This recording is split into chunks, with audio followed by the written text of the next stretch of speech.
Secretary of State Mike Pompeo waxed with Saudi's Foreign Minister Adel al-Jubeir upon his arrival Saturday in Riyadh, Saudi Arabia. Saudi press agency via Reuters, Riyadh, Saudi Arabia. The United States is asking its allies around the world to place more sanctions on Iran over its ballistic missile program, U.S. officials said Saturday as Secretary of State Mike Pompeo arrived in Saudi Arabia on the first leg of a three-country trip in the Middle East. Iran's ballistic missile program is an international threat to peace and security, said a senior State Department official, speaking to reporters on condition of anonymity about talks Pompeo is having in Riyadh and will hold later this weekend in Israel and Jordan.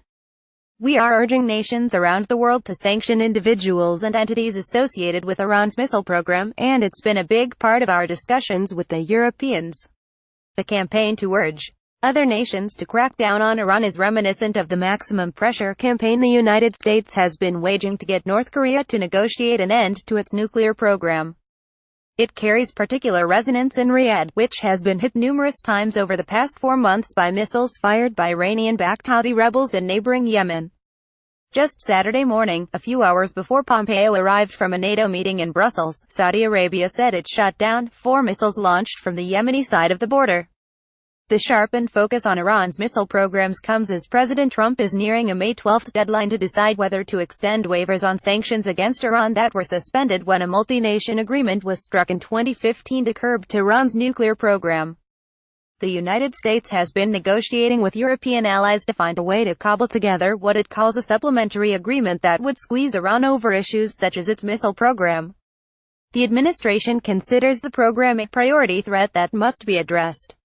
The discussions with the Europeans have involved ballistic and cruise missiles, as well as space launch vehicle activities related to intercontinental ballistic missiles.